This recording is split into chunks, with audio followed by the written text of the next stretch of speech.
सोचिए, एक छोटा सा कस्बा और वहां से सीधे भारत के सर्वोच्च पद तक का सफर। जी हाँ, ये कहानी है डॉक्टर APJ अब्दुल कलाम की। एक ऐसी यात्रा जो हमें ये यकीन दिलाती है कि सपनों की वाकई कोई सीमा नहीं होती। डॉक्टर कलाम का एक बहुत ही मशहूर कोट है कि सपने वो नहीं होते जो हम सोते हुए देखते हैं, सपने तो वो होते हैं जो हमें सोने ही नहीं देते। कमाल की बात है ना?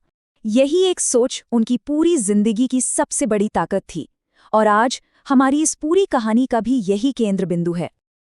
तो चलिए इस सफर की शुरुआत करते हैं। चलते हैं रामेश्वरम के उन समुद्री तटों पर जहां एक बहुत ही असाधारण सपने ने पहली बार आंखें खोलीं। तारीख थी 15 अक्टूबर 1931 और जगह थी तमिलनाडु का रामेश्वरम।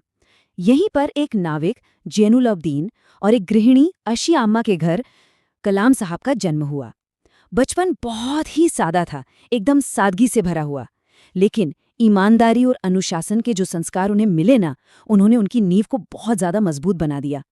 घर की आर्थिक हालत को थोड़ा सहारा देने के लिए सोचिए, उस छोटे से बच्चे ने अखबार बेचने का काम तक किया। लेकिन ये सिर्फ एक काम नहीं था, ये जिम्मेदारी का वो पहला सबक था जिसने उन्हें जिंदगी भर जमीन से जोड़कर रखा। पर इन सब मुश्किलों के बीच भी रामेश्वरम का वो खुला आसमान, वो समंदर उन्हें अपनी तरफ खींचता था। वो घंटों तक बस समंदर के किनारे बैठकर पक्षियों को आज़ादी से उड़ते हुए देखते रहते थे। और बस वहीं उसी किनारे पर उनके मन में उड़ान का वो सपना जागा जो एक दिन पूरे देश को आसमान की बुलंदियों तक ले जाने वाला था। अच्छा, तो सपना तो देख लिया, पर अब सवाल ये था कि उस सपने को पंख कैसे लगाए जाएं। चलिए अब देखते हैं कि इसके लिए उन्होंने शिक्षा की कौन-कौन सी सीढ़ियां चढ़ी। उनकी पढ़ाई का सफर भी उनके लक्ष्य की तरह ही एकदम साफ था। सबसे पहले रामनाथापुरम में स्कूली पढ़ाई से नींव रखी, फिर सेंट जोसेफ्स कॉलेज से फिजिक्स की डिग्री ने विज्ञान की समझ को और गहरा किया, और आखिर में मद्रासी इंस्टीट्यूट ऑफ टेक्नोलॉजी से एरोस्पेस इंजीनियरिंग की पढ़ाई में मानो उनके सपनों को सचमुच के पंख दे दिए। तो पढ़ाई पूरी हुई और उनका सफ़र बहुत तेज़ी से आगे बढ़ा। 1958 में उन्होंने DRDO ज्वाइन किया। फिर 1969 में उन्हें इसरो में ट्रांसफ़र कर दिया गया, जो कि उस वक्त भारत के स्पेस प्रोग्राम का कह सकते हैं दिल था। और फिर आया साल 1980 जब उन्होंने इतिहास ही रच दिया। उन्हीं के नेतृत्व में भारत का पहला सैटेलाइट लॉन्च व्हीकल SLV-3 कामयाबी से लॉन्च हुआ।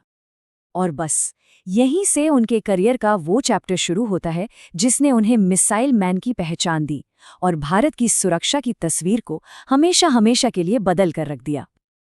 तो सवाल उठता है, उन्हें मिसाइल मैन आखिर क्यों कहा जाता है? वजह ये थी कि उन्होंने integrated guided missile development program को लीड किया था। ये वो प्रोग्राम था जिसने भारत को डिफेंस टेक्नोलॉजी के मामले में आत्मनिर्भर बना दिया, दूसरों पर निर्भर रहने से आज़ाद कर दिया। ये सिर्फ एक वैज्ञानिक कामयाबी नहीं थी, ये एक स्ट्रेटेजिक क्रांति थी। उन्हीं की लीडरशिप में अग्नि, पृथ्वी, आकाश, त्रिशूल और नाग ये मिसाइल सिस्टम्स डेवलप हुए। और ये सिर्फ मिसाइलों के नाम नहीं हैं, बल्कि ये भारत की आत्मनिर्भर रक्षा शक्ति और उसके बुलंद हौसलों का प्रतीक बन गए। और फिर साल आता है 1998, पोखरण 2 न्यूक्लियर टेस्ट्स। इसमें उनकी जो भूमिका थी वो बेहद अहम थी, और इसी के साथ दुनिया के नक्शे पर भारत एक न्यूक्लियर पावर के तौर पर स्थापित हो गया। तो विज्ञान की दुनिया में तो वो शिखर पर पहुंच चुके थे, लेकिन उनकी यात्रा अब एक नए शिखर की ओर मुड़ने वाली थी, और वो था देश का सर्वोच्च पद, राष्ट्रपति का पद। चलिए अब ये जानते हैं कि आखिर क्यों उनके कार्यकाल को जनता के राष्ट्रपति के तौर पर याद किया जाता है।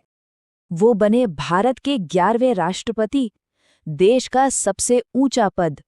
लेकिन कमाल की बात यह है कि इस पद की गरिमा के बावजूद उनकी सादगी हमेशा बनी रही। वो वाकई में जनता के राष्ट्रपति थे, एक ऐसे राष्ट्रपति जिनका दरवाज़ा और दिल खासकर देश के नौजवानों के लिए हमेशा खुला रहता था। लेकिन देखिए, उनकी पहचान सिर्फ एक वैज्ञानिक या राष्ट्रपति तक ही सीमित नहीं थी। वो दिल से एक शिक्षक थे।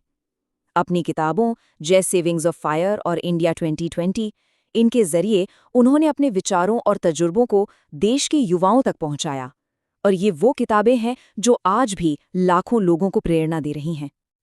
तो चलिए अब आखिर में उनकी उस अमर विरासत को समझते हैं, वो मूल्य जिनके लिए वो जिए, और ये देखते हैं कि कैसे उनकी जिंदगी की कहानी आज भी हम सबको प्रेरणा देती है।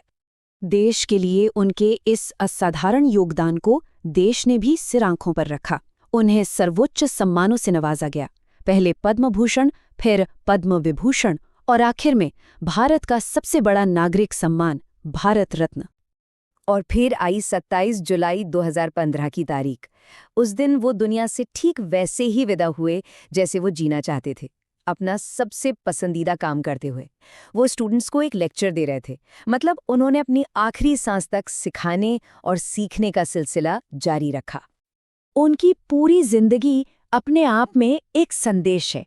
संदेश ये कि शुरुआत कहाँ से होती है इससे कोई फर्क नहीं पड़ता। अगर सपनों पर यकीन हो, इरादों में ईमानदारी हो और कोशिशों में जी जान लगाकर मेहनत की जाए तो कोई भी शिखर, कोई भी मंजिल नामुमकिन नहीं है। तो आखिर में सवाल बस वही है जो वो हमेशा पूछते थे, जो उन्होंने हमें सिखाया, कि आखिर वो कौन सा सपना है जो किसी को सोने नहीं देता।